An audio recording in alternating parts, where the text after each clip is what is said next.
காலை திவ்யாவுக்கு தேவையானதை செய்துவிட்டு, அஜய் நான் சென்னை வரைக்கும் போயிட்டு வந்துடுறேன். சார் என்ன விஷயம்? ரொம்ப அவசரமா? குழந்தை இப்படி இருக்காளேன்னு தான் கேட்குறேன். அஜய் லலிதாவை பார்த்து பேசிட்டு வரேன். சார் பிஎம்டி டெஸ்ட் விஷயமாவா? அஜய் ஆமாம். சார் ஏதாவது பிரச்சனை பண்ணினால் என்ன பண்ணுவீங்க? அஜய் நான் பார்த்துக்கிறேன், நீ ரெஸ்ட் எடு, கவலைப்படாதே. சார் ஓகே, சீக்கிரம் வந்துடுங்க. அஜய் சரி என்று அவளின் கவலைப்படைந்த கண்களை பார்த்து அவள் நெற்றியில் முத்தமிட்டு கிளம்பினான். சாரு அவன் அம்மா பையன் விஷயம் கண்டிப்பாக அவங்களுக்குள்ள டீல் பண்ணிப்பாங்க என்று யோசித்து அமைதியானாள். ஸ்ரீயை இங்கே விட்டுவிட்டு விஷ்ணு அவன் கம்பெனியில் அவசர வேலையாக பெங்களூர் சென்று விட்டான். சார் ஸ்ரீ லலிதாவோட ரிப்போர்ட் மேட்ச் ஆச்சுன்னா அவள் ஒத்துப்பாளா? ஸ்ரீ கண்டிப்பாக ஒத்துக்க மாட்டாள்.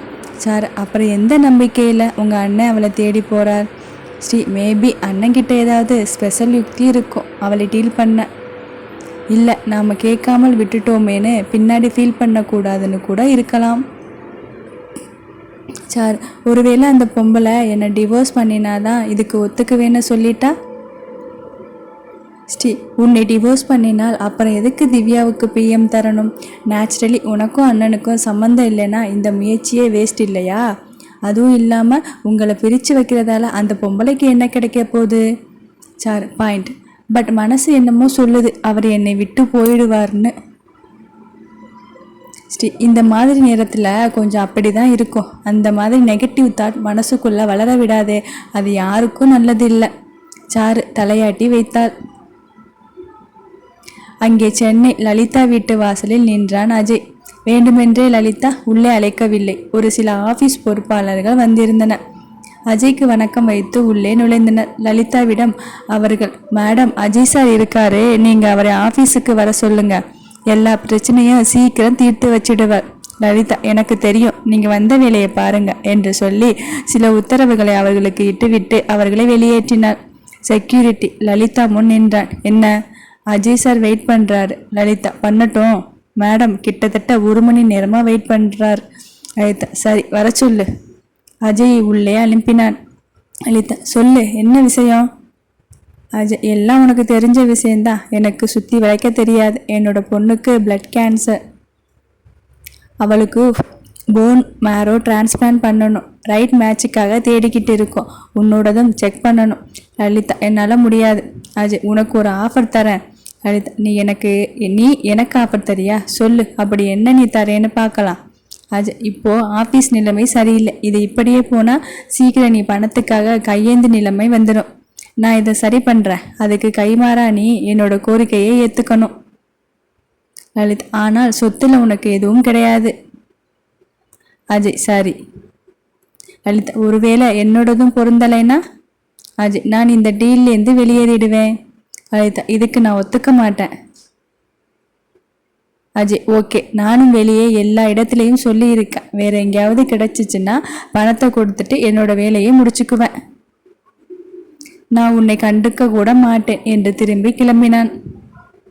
லலிதா ஒரு நிமிஷம், ஒரு வேளை என்னோடது மேட்ச் ஆகினாலும் இந்த வேலையை நீ செய்யணும், சரி என்றால் வரேன். அஜய் சரி. இப்போதைக்கு டெஸ்ட் பண்ணணும். குழந்தை உயிர் விஷயத்தில் ரிஸ்க் எடுக்கக்கூடாது. என்ன கொஞ்சம் கஷ்டப்படணும், குழந்தைக்காக இதை செய்யலாம். லலிதா நீ சொன்னதை செய்யலைன்னா அஜய் என்னை நம்பலாம், எப்படியும் வார்த்தை மாற மாட்டேன். அதே போல் நீயும் வார்த்தை மாறக்கூடாது. அது சரி, நானும் வரேன். கிட்டத்தட்ட 1 வருடத்திற்கு அப்புறம் அம்மாவும் மகனும் பக்கம் பக்கம் உட்கார்ந்து பயணிக்கிறார்கள். என்னதான் தீய எண்ணத்தில் மிகுந்தவளாக இருந்தாலும் அவளை பெற்றவள், இத்தனை நாளாக வளர்த்தவள். இந்த நிமிடம் இருவரும் விரோதிகளைப் போல நடந்து கொண்டாலும் பெற்றவளும் மகனும் இரத்த பந்தம் விட்டு போகுமா? லலிதாவை கையோடு கூட்டி வந்தவன் டெஸ்ட் எடுத்ததும் அவளை ஹாஸ்பிட்டலில் தங்க வைத்து திவ்யா வார்டுக்கு வந்தான். சார் என்ன சொன்னாங்க? அஜய் இங்கே தான் இருக்காங்க, டெஸ்ட் எடுத்தாச்சு. சார் எப்படி ஒத்துக்கிட்டாங்க? என்னை டிவோர்ஸ் பண்ண சொன்னார்களா?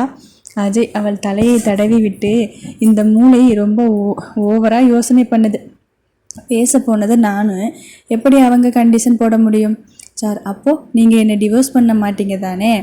திவ்யா குட்டியை காப்பாற்றிடுவீங்க தானே? அஜய் இங்கே பாரு, நீ டென்ஷன் ஆகக்கூடாது. திவ்யாவை காப்பாற்றுறது என்னோட பொறுப்பு. சாப்பிட்டு உடம்பை நல்லா பார்த்துக்கோ, எனக்கு கொஞ்சம் ஆஃபீஸில் வேலை இருக்குது. சார் ப்ளீஸ் என்னோட இருங்க. அஜய் அவளை அணைத்து கொண்டு, இந்த லலிதாவுக்கு நான் ப்ராமிஸ் பண்ணி இருக்கேன். அவங்க கம்பெனி பிரச்சனை எல்லாம் சரி பண்ணுறேன். அதுவும் இல்லாமல் இது எங்கள் அப்பாவோட ஆசையும் கூட. ஸோ கொஞ்ச நாள் உங்கள் கூட இருக்க முடியாது. ஆனால் ஃபோன் பண்ணுறேன். டெஸ்ட் ரிப்போர்ட் வந்ததும் விஜய் எனக்கு கால் பண்ணுமா. Wait for good news. Charu அவன் கையை பிடித்து கொண்டாள். விடவில்லை. அஜய்க்கு அவளை விட்டு போகவும் மனதில்லை. ஆனால் வாக்கு கொடுத்து விட்டான். அதை காப்பாற்றியாக வேண்டுமே. ஸ்ரீ, கொஞ்ச நேரம் நான் லதாவை வெளியே கூட்டிகிட்டு போயிட்டு வந்துடுறேன் ப்ளீஸ். ஸ்ரீ, நீங்கள் போயிட்டு வாங்க, நான் பார்த்துக்கிறேன் என்று திவ்யாவிடம் அமர்ந்தாள். அஜய் சாருவை கூட்டிக் கொண்டு காரில் அமர வைத்து கொஞ்ச தூரம் போய் வண்டியை ஓரம் போட்டு அமர்ந்து விட்டான். சார், எனக்கு ரொம்ப பயமாக இருக்குது. என்னமோ என்னை சுற்றி நடக்கிறது எதுவுமே சந்தோஷமாக இல்லை. கண்ணீர் வலிய ஆரம்பித்தது. அஜய் அவளை அணைத்து முத்தமிட்டான். அவள் கண்ணீரை துடைத்து விட்டு, நீ என்னை நம்புலதா, எல்லாத்தையும் நான் சரி பண்ணிடுறேன். திவ்யாவுக்கு உடம்பு சரியானதும் நாம் 3 பேரும் வெளியே எங்கேயாவது போயிட்டு வரலாம். இந்த கஷ்டமெல்லாம் கொஞ்ச நாள் தான், பொறுத்துக்கோ. சார், உங்கள் அம்மா என்னை கொல்ல வந்தாங்க. அந்த நந்தினி உங்களை என்கிட்டேருந்து பறிக்க வந்தா. இந்த 2 பேரையுமே என்னோட பக்கத்தில் விட்டுட்டு நீங்கள் என்னை தனியாக விட்டு போகிறீங்களே. அஜய், அந்த 2 பேரும் உன்னை நெருங்கக்கூட மாட்டாங்க. நான் எதுக்கும் செக்யூரிட்டி அதிகம் பண்ணிட்டு போகிறேன், பயப்படாதே. சார், ஆனாலும் நீங்கள் என்னோட இருக்கிற மாதிரி இருக்குமா? அவன் மார்பில் சாய்ந்து அழ ஆரம்பித்தாள். அவன் அவளை அணைத்து கொண்டு அமைதியாக இருந்தான். கொஞ்ச நேரம் அழுது தெளிந்தாள். சார், நீங்கள் சொல்கிறத கேட்குறேன். நீங்கள் உடம்பை பார்த்துக்கோங்க. தூக்க மாத்திரை அதிகம் சாப்பிடாதீங்க. உங்களுக்கு ஏற்கனவே அல்சர் பிரச்சனை இருக்குது. சரியாக வேலைக்கு சாப்பிடுங்க. I love you. அஜய், மீட்டுள்ளதா? அவள் உதடுகளை அவன் வசமாக்கி கொண்டான். கொஞ்ச நேரத்தில் இருவரும் கிளம்பினர். அவளுக்கு பிடித்ததை சாப்பிட வாங்கி கொடுத்தான். அஜய், நீ நல்லா சாப்பிடு, எனக்கு ஃபோன் பண்ணு, நானும் உனக்கு ஃபோன் பண்ணுறேன். உடம்ப பார்த்துக்கோ. இப்போ நீ தனி ஆள் இல்லை. சாரு, புரியுது, போயிட்டு வாங்க. கையசைத்தாள். அவனை அனுப்பிவிட்டு ஏனோ வார்டுக்கு செல்ல முடியாமல் அங்கே இருந்த பெஞ்சில் உட்கார்ந்து விட்டாள். ஏதோ இனம் புரியாத குழப்பம் வந்து போனது. நான்சி அவளை தேடி வந்தாள். டாக்டர் சாரு, நீங்கள் இப்படி உட்கார்ந்து இருந்தால் எப்படி? ஒரு டாக்டர் இப்படி சோர்ந்து போகலாமா? உங்களுக்கு தான் நாங்கள் இவ்வளவு பேர் இருக்கோமே, அப்படி உங்களை தவிக்க விட்டுடுவோமா? வாங்க, பிரியா மேடம் வந்திருக்காங்க. சாரு எழுந்து நடந்தாள். பிரியாவை பார்த்ததும் கதறி அழுதாள். விஜய், பிரியா, அவளை ரூமுக்கு கூட்டிகிட்டு போ. பிரியா, இங்கே பாரு, இப்போ நல்லா அழு. மனசு லேசானதும் திவ்யா ரூமுக்கு போகலாம். அவளை இருக்க அணைத்து கொண்டாள். சாரு கண்ணீர் வற்றும் வரை அழுதாள். சார், அக்கா, நீங்கள் ஏன் வந்தீங்க? பிரியா, என்னடி பொண்ணு இப்படி இருக்கா, நான் எப்படி வராமல் இருக்க முடியும்? அப்பா அம்மாவும் வந்திருக்காங்க, திவ்யா வாரில் இருக்காங்க, வா போகலாம். கண்ணை துடைத்து கொண்டு போனார். சார், அப்பா அம்மா எப்படி இருக்கீங்க? பல வருடமாக பார்க்கவில்லை. பிரியா, அம்மா, நாங்கள் நல்லா இருக்கோம், கேள்விப்பட்டோம், அதான் மனசு கேட்கலே வந்துட்டோம். நீ உடம்பு பார்த்துக்கோ, திவ்யாவுக்கு சரியாயிடும், மாப்பிள்ளை பார்த்துக்குவா. இவ்வளவு நாளாக உன்னை தனியாக தவிக்க விட்டதுக்கு மன்னிச்சுக்கோ. நீயும் எங்களுக்கு பிரியா மாதிரி தான். இனிமேல் உன்னை நாங்கள் விட்டு கொடுக்க மாட்டோம். சார், அதெல்லாம் ஒன்றும் இல்லைம்மா. நீங்கள் அம்மாவுக்கு எவ்வளவு நாளாக ஃப்ரெண்டு? பிரியா அம்மா, நானும் அவளும் ரொம்ப சின்ன வயசுலேருந்தே ஃப்ரெண்டு. சார், அம்மா உங்கள் மடியிலே தலை வச்சு படுத்துக்கவா? பிரியா அம்மா அவளை இழுத்து தன் மடியில் போட்டு கொண்டாள். அங்கே இருந்தவர்கள் கண்கள் குளமாயின. பிரியா அப்பா அவள் தலையை தடவி விட்டு கண் கலங்கினார். டேய், உன்னோட பொண்ணை இப்படி தவிக்க விட்டுட்டேனே, என்னை மன்னிச்சிடு என்று வானத்தை பார்த்து அழுது மனதார தன்னுடைய நண்பனிடம் வேண்டிக் கொண்டார். அஜய் பதற்றத்துடன், விஜய், என்னடா, ஏதாவது பிரச்சனையா? இந்த நேரத்தில் கால் பண்ணியிருக்க? மணி இரவு 12:30. விஜய், ஆமாம், இது நல்ல செய்தியா கெட்ட செய்தியா தெரியல், ஒரு மேட்ச் கிடச்சிருக்கு. அஜய், யார், அம்மாவா? நல்ல செய்தி தானேடா, எப்படி அதுக்குள்ளே கிடச்சிது? விஜய், அம்மா இல்லை, அவங்க ரிசல்ட் கிடைக்க இன்னும் 3 நாள் ஆகும், இது வேற. அஜய், பரவாயில்லை, நமக்கு நிறைய வாய்ப்பு கிடைச்சால் சந்தோஷம் தானே. யார் சொல்லு, அவங்க கிட்ட பேசலாம். விஜய், ஆனால் அது அவ்வளவு ஈஸி இல்லை, அவங்க கிட்ட இப்போ பேச வேணாம். அம்மாவோடது மேட்ச் ஆகலைன்னா பேசலாம். அஜய், சரி, யாருன்னு சொல்லு. விஜய், நந்தினி, அவளும் கொடுத்து இருந்தாள். அஜய், ரொம்ப சோதனைடா, அம்மாவோடது எப்படியாவது மேட்ச் ஆனால் போதும். விஜய் சரி பார்க்கலாம். இதுவரை 3 முறை ஹீமோ கொடுத்து இருக்கோம். குழந்தையோட நிலையில் ரொம்ப முன்னேற்றம் தெரியுது. சீக்கிரம் ஆப்ரேஷன் பண்ணிட்டா குழந்தை இந்த கண்டத்திலேருந்து தப்பிக்க 80% வாய்ப்பு இருக்கு. Ajay let's hope good. Phone வைத்தார்கள்.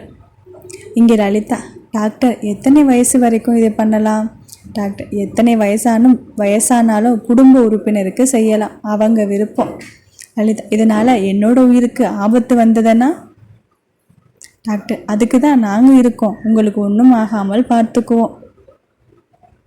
லலிதா என்னோட பசங்களே நான் சாகணும்னு நினைக்கிறாங்க, நீங்கள் என்னை காப்பாற்ற போறீங்களா? சரி ரிசல்ட் வந்தது முதல்ல எனக்கு சொல்லுங்க, அப்புறம் விஜய்க்கும் அஜய்க்கும் சொல்லிக்கலாம். டாக்டர் ஒருவேளை மேட்ச் ஆச்சுன்னா நீங்கள் ஆப்ரேஷன் பண்ணிக்க போகிறீங்க, இல்லைன்னா இல்லை. இதுக்கு போய் இவ்வளவு டென்ஷன் ஆகாதீங்க. லலிதா என்னோட பிரச்சனை எனக்கு, நான் சொன்னதை மட்டும் செய்யுங்க. என்ன செய்ய முடியும்? ஹாஸ்பிட்டல் முதலாளியோட அம்மா. சரி மேடம். இந்த பக்கம் நந்தினி தன்னோட ரிப்போர்ட் பார்த்து கொண்டிருந்தாள். கடவுள் எனக்கு கொடுத்த வாய்ப்பு, இதை நான் தவற விட மாட்டேன். எப்படியாவது அஜயை சாரலதாவிடமிருந்து பிரித்து நான் தவிக்கிற மாதிரி என்னை தவிக்க விட்டவர்களை கஷ்டப்பட வைப்பார். மனதுக்குள் சபதம் இட்டு கொண்டாள். மறுநாள் காலை, ஹாய் எப்படி இருக்கே என்ற அவனுடைய குறைந்த கேள்வி ஃபோன் எடுத்த காதில் வைத்த மறுகணம் கேட்டது. சாரு, நீங்கள் எப்படி இருக்கீங்க? அஜய் என்னோட பொண்டாட்டி குழந்தை ஞாபகத்திலே இருக்கேன், எப்போ வந்து அவளுக்கு முத்தம் கொடுப்பேன்னு நினச்சிட்டு இருக்கேன். சார் இப்போ குழந்தைக்கு கொடுத்த ட்ரீட்மெண்ட்டில் அவளுக்கு நிறைய முன்னேற்றம் இருக்குன்னு மாமா சொன்னாங்க. அஜய் இப்போதான் விஜய்கிட்ட பேசிட்டு வச்சேன். சார் ஓ சரி, அப்புறம்? அஜய் வயிற்றில் இருக்கிற பாப்பா என்ன சொல்லுறாங்க? சார் அம்மாவை விட்டு போகாதேன்னு அப்பா கிட்ட சொல்கிறாங்க. அஜய் சீக்கிரம் அம்மா கிட்ட வந்துடுறேன். பாப்பா சாப்பிட்டீங்களா? சார் அஜய் செல்லக்குட்டி கோவமா? சார் இல்லை. அஜய் அப்போவா சாப்பிடலாம் சொல்லிக்கொண்டே உள்ளே நுழைந்தான். சாரு அவனை பார்த்தவிடம் கட்டி கொண்டார். அஜய் அவளை கையில் ஏந்தி கொண்டு அவள் இதழை முத்தமிட்டான். விஜய் ஓ நான் உள்ளே நுழைஞ்ச நேரம் சரியில்லையோ என்று சொல்லிக்கொண்டே விஜய் உள்ளே நுழைவதை கண்டு சரி நான் சுடுதண்ணி கொண்டு வரேன் என்று சாரு வெக்கத்துடன் வெளியேறினார். விஜய் நல்ல பொண்ணு இவ, அம்மா அப்பாவை ரொமான்ஸ் பண்ண விட்டு தூங்குறா. அஜய் டே லதா ரொம்ப டிஸ்டர்ப்டாக இருக்காடா, அதான் அவள் மூட கொஞ்சம் சரி பண்ண இப்படி. விஜய் எனக்கு புரியுது, நீ ரொம்ப வலிய வேண்டாம், இந்த மாதிரி பண்ணும்போது டோர் சாத்திக்கோ. குழந்தையை செக் பண்ணிட்டு போனான். விஜய் வாடு விட்டு போனதை பார்த்துவிட்டு சாரு உள்ளே நுழைந்தாள். ரொம்ப கோபத்துடன் நீங்கள் என்னை கிஸ் பண்ணாதீங்க. அஜய் ஏன்? சார் ஹாஸ்பிட்டலில் யார் பார்த்தாங்களோ எனக்கு ரொம்ப சங்கடமாக இருக்குது, மாமா என்ன நினச்சிப்பாரு. அஜய் நீ என்னோட பொண்டாட்டி, உன்னை முத்தம் கொடுக்க நான் என்ன கோர்ட்டில் பெர்மிஷன் வாங்கிட்டு வரணுமா? சார் போங்க, எப்பவும் விளையாட்டு. அஜய் நீ கவலைப்படாத, இனிமேல் முத்தம் கொடுக்கும்போது கதவை சாத்திக்க சொன்னான் விஜய். சார் ஐயோ இப்படி ஒரு மானம் கெட்ட மனுஷனாக இருக்கீங்களே. அஜய் அதெல்லாம் விடு, எப்படி உன்னோட ஃப்ரெண்டு உன்னை விட்டு போயிட்டா? சார் அவள் புருஷன் வந்து கூட்டிகிட்டு போயிட்டார். சொல்லிக்கிட்டே இருக்கும்போது விஷ்ணுவும் ஸ்ரீயும் உள்ளே நுழைந்தனர். விஷ்ணு என்ன புலம்பலிங்கே? அஜய் எப்பா உன்னோட தங்கச்சி இருக்காளே, ஒரே ஒரு முத்தத்துக்கு சண்டை போடுறான். சார் ஐயோ இந்த மனுஷன் ஏன் இப்படி இருக்காரு, போங்க வேலியே என்று வெட்கி முகத்தை மூடிக்கொண்டாள். ஸ்ரீ இப்போதான் இவ முகத்திலே உயிர் வருது, இல்லைன்னா எப்பவும் வானத்தை பார்த்துக்கிட்டே ஜட மாதிரி இருக்கா, ஏதோ சொல்லி புலம்புறா. அஜய் எனக்கும் இவளை எப்போ பார்ப்போம்னு தான் நினச்சிட்டே இருப்பேன். இன்னும் ஒரு 2 நாள் போயிட்டு வந்துட்டா அப்புறம் எல்லாம் இங்கே இருந்து மேனேஜ் பண்ணிக்குவேன். சார் அப்போது ஒட்டுக்கா முடிச்சுட்டு வர்றது. அஜய் அதுக்குள்ளே என்னோட பொண்டாட்டிக்கு முத்தம் கொடுக்கணும்னு நினச்சேன், அதான் வந்துட்டேன். சாரு காதை மூடிக்கொண்டாள். மூவரும் சிரித்தனர். விஷ்ணு அஜய் தோளில் கை போட்டு வெளியே கூட்டி வந்தான். வெளியே வந்தவுடன் அஜயின் முகம் இறுக்கமானது. அஜய் ரொம்ப பயமாக இருக்குடா.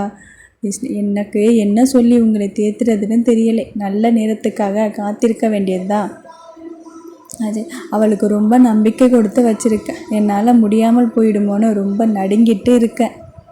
என்னோட பயத்தை அவகிட்ட காட்டினால் அப்புறம் அவள் ரொம்ப நொறுங்கி போயிடுவா.